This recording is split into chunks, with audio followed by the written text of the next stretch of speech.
What do you, as a Christian theologian, make of the prophethood of Muhammad? Do you have any thoughts about that? I know you do. Yes, lots of thoughts about that.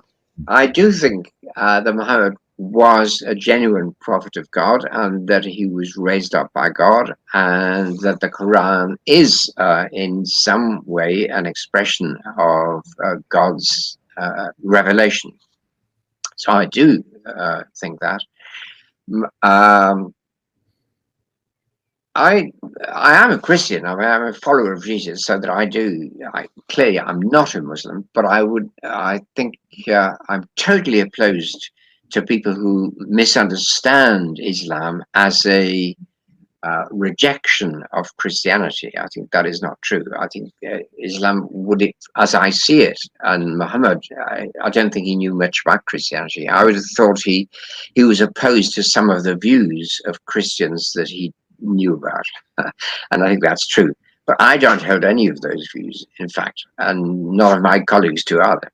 So there are differences. I mean, there are clear differences, but I think Muhammad was a genuine prophet of one God, who stand against a sort of popularized Christian version of there being three gods, or let's see, three different things in God, was correct. He was justified in this. So I look for an increase.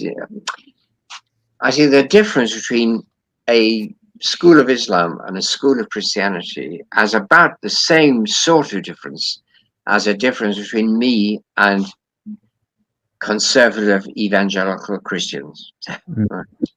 So there are differences. I can live with those. I can respect those who differ from me, and I think we have to say I'm not infallible, so I'm not saying that I know that I'm right. To use an expression from the Quran, God will decide who is right, but you have to go along with your own feelings. So I follow Jesus because I think he was a human expression of the wisdom and love of God, and the main message of that is that God loves, without exception, everyone. There are Christians who don't believe that. There are Muslims who do believe that, right? But wouldn't use words like incarnation or the Trinity, etc., some certain forbidden terms. But if you accept that religious language is fluid, and that all of us are unable to comprehend the nature of God precisely, I think Islam and Christianity shouldn't really be regarded as two different religions. I think they're two different ways of approaching God. And I'm nearer to many Muslims than I am to many Christians. You acknowledge that Muhammad is a prophet of God. In your knowledge of your colleagues in Christian theology globally, how widespread is that view, do you think, that Muhammad was a prophet of God amongst your academic colleagues who are Christian theologians? I think it's almost universally accepted. I mean, as you know, even I suppose Roman Catholics are, on the whole, more conservative than I would be as an Episcopalian.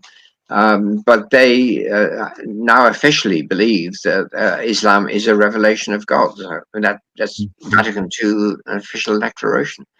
So I think my colleagues would undoubtedly say that. I mean, I know lots of Christians wouldn't, but no, well, that's why I meant theologians, particularly those who are theologians. I think would all accept. But you know, well, if you're asking the question, how influential are theologians on most Christians, the answer is not in the slightest. No, there's some new input. Yeah, anyway, but that's interesting. That will come as quite a revelation and quite a shocking thing to say, that in your experience, most of your academic Christian theological colleagues who are not Catholics would actually see Muhammad as a prophet of God. Yes, I think that's true. That's remarkable. That I didn't know, actually. So it was a genuine question of mine. That's interesting.